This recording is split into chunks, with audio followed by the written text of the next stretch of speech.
You're here, I'm queer, and welcome back to my channel.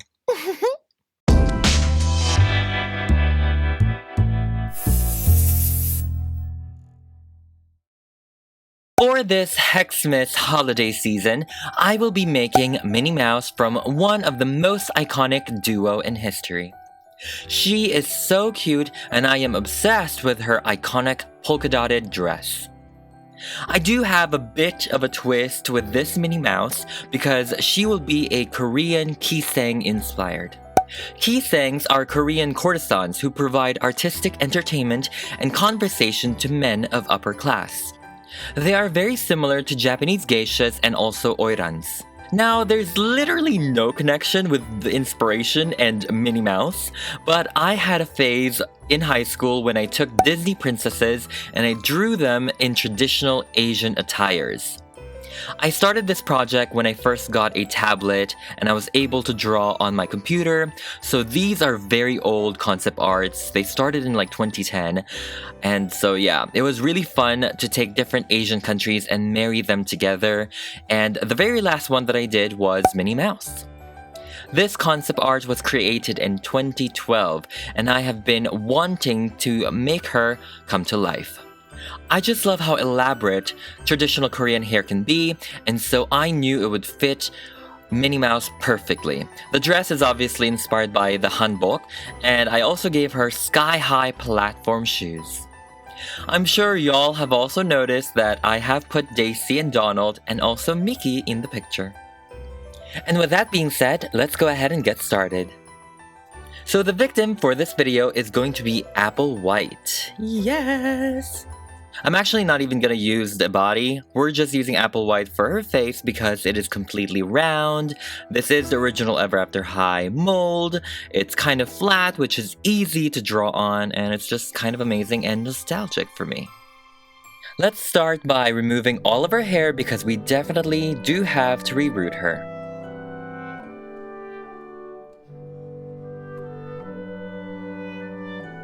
Now to have a clean canvas, let's go take our acetone or nail polish remover to remove the factory paint. Now we have a clean base to work on, let's go start and reroot her head. I'm using black acrylic yarn, and you can get this from Michael's, Walmart, Joann's, all of that good stuff. And we are just going to go ahead and reroot the perimeter and also the center of her head. If you guys reroot the entire thing, it will be too bulky and too chonky, and it would kind of ruin the effect that we're trying to go for, the pulled in buns look. And then we are going to secure it with Fabri-Tac, and for some reason I lost so much footage while filming this, but you guys know the drill if you've been here. Hello. We all know it. Fabri-Tac to secure the yarn hair. And now I'm taking more yarn and I am just creating a very, very thick braid, and this will be the circles or her ears. So I made 4 braids to cover each side, the front and the back of the ear, or, you know, her hair. And we are taking Warbler in order to create the perfectly rounded shape. Well, close to perfect. Nothing's perfect, you know?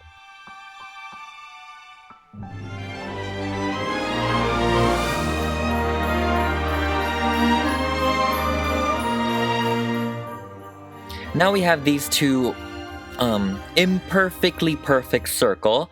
I heat them up in order to flatten them correctly and make them harder, and then I'm gonna go ahead and glue some pins onto it. And the pins, obviously this is how we're going to stick it onto her head, and then paint it black. And then after the paint dries, I'm just gonna go ahead and hot glue the braid onto the circle, and we're doing it in a spiral motion, front and back. And now we have these two lovely buns, and I am so in love with it. It really does remind me of the kisaeng Korean traditional hairstyles, and I love it. Actually, it kind of reminds me of Oreos. I'm just hungry. Now that the Fabri-Tac inside her head has dried off, let's go ahead and brush it out, and this can take a while, so make sure you have a good show to watch. I recommend Schitt's Creek on Netflix. It's really funny. Then I'm taking my hair straightener to obviously straighten it.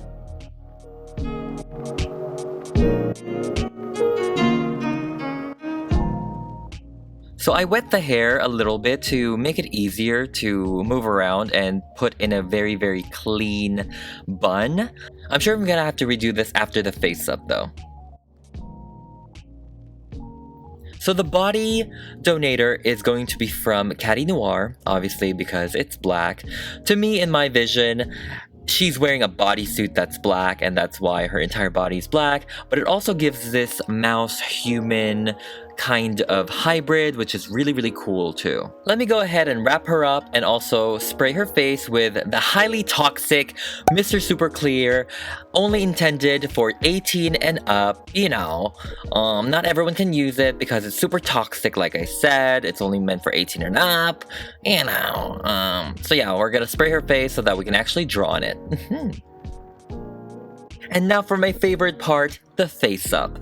And of course, as usual, I am using my lighter brown, not really light brown, my brown watercolor pencils to sketch out the face and the ideas that we want her to have.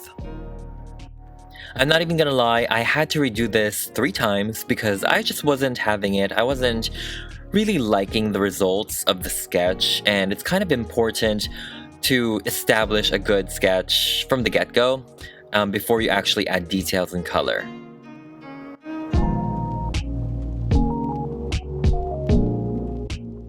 If you guys are new here, of course, we have to layer the Mr. Super Clear over and over again.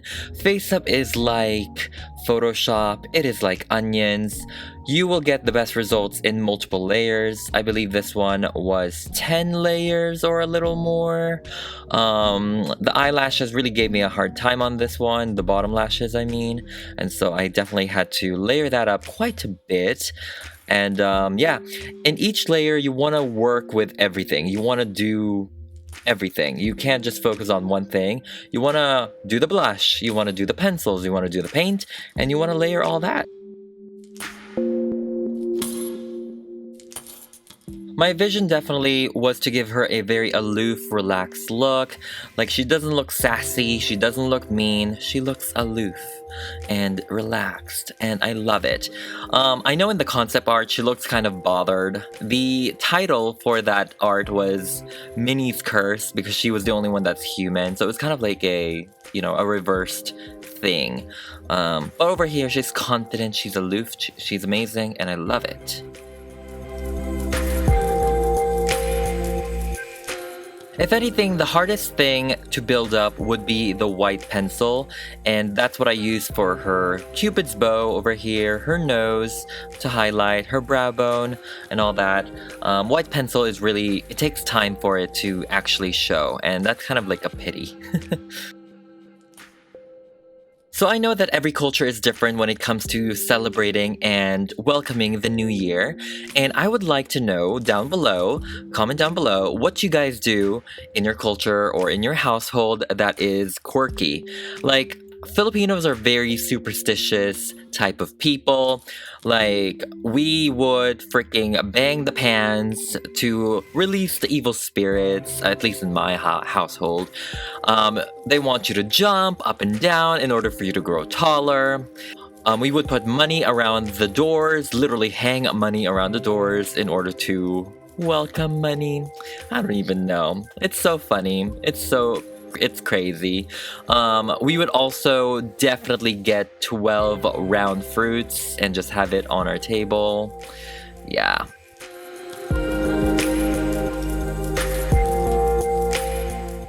So for her catch lights, it didn't really work out, and so I definitely had to redo that twice. And you're gonna see how I remove paint, and that's by using X-Acto knife. As you can see, it does not damage the pencils underneath because we have sprayed it multiple times with the highly toxic Mr. Super Clear.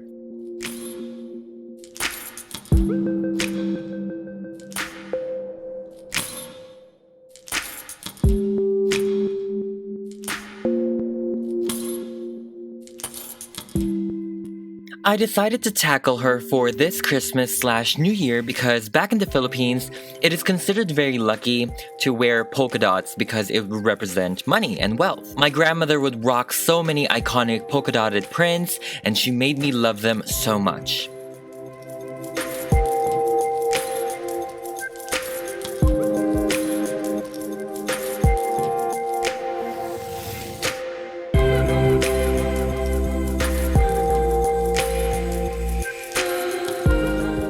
So here I'm showing you a mistake of mine because I drew the lashes very, very late into the face-up process. This is like maybe layer 7 or layer 8.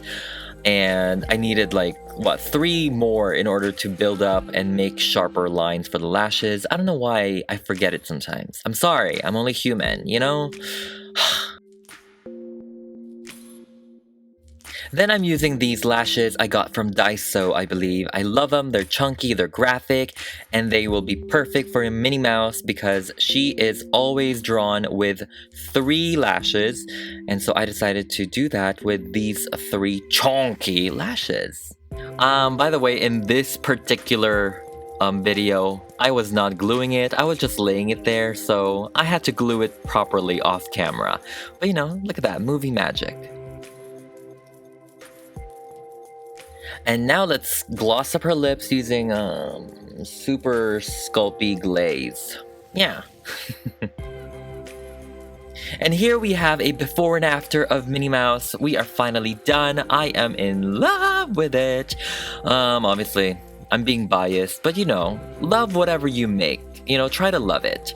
And I really do. I love how the eyeliner turned out. The lashes are amazing. I definitely might be using more of these chunky lashes in the future.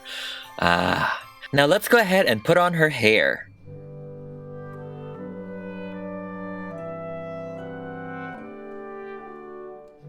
Now this lovely dress was obviously made by Heather from dolluxedesigns. She is so amazing, and actually I've had this dress for such a long time. It's almost been a year. I ordered this in March 1 of 2018, and I've just had it sitting here waiting to be made. I'm sorry, okay? Instead of the painted on polka dots, I decided to make them pearls, and I got this from Michaels. They're different sizes, they're all amazing, you know, they're kind of cool. So we're just gonna go ahead and glue that one by one.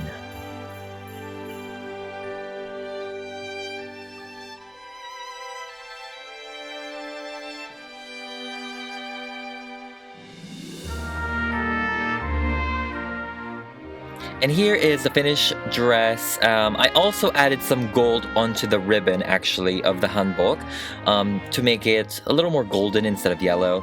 And the pearls look amazing, in my opinion. They kind of actually look futuristic in some reason. And as per the concept art, I am adding ruffles onto the neckline.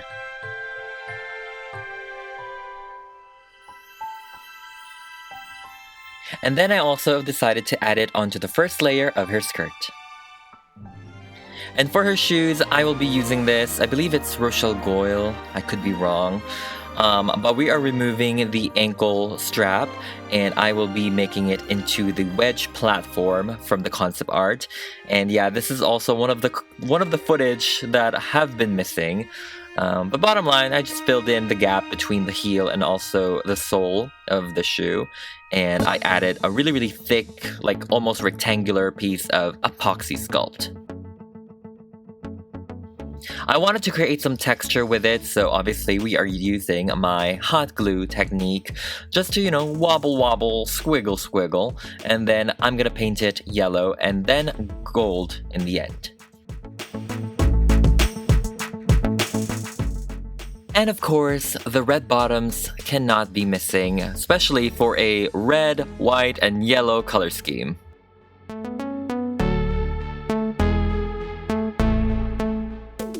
Now for her iconic bow, I am taking this white ribbon. It's regular size, and I'm just making my own bow using needle and thread and all that jazz. And we are going to be recoloring it into red.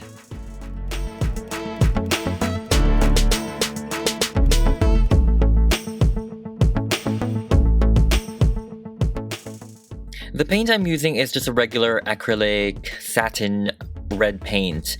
I think I got it from Michael's also. It doesn't really matter if it's fabric or, you know. And then I decided to also add the pearls onto the bow so that it's consistent.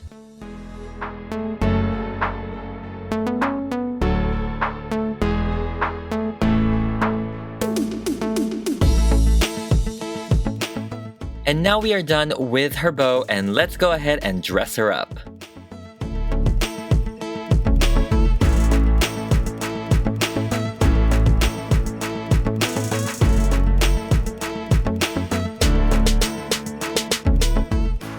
For her ears, I decided to give her this golden pearl. I got it from like the dollar store, and I thought it fit her really well.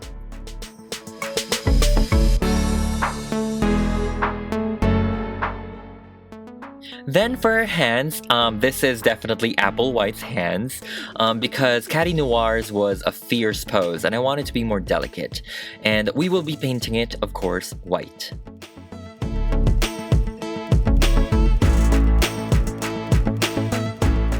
And then before replacing her hands, I decided to glue on some of this ribbony, lacy thing to really emphasize the glove look. And now we're done.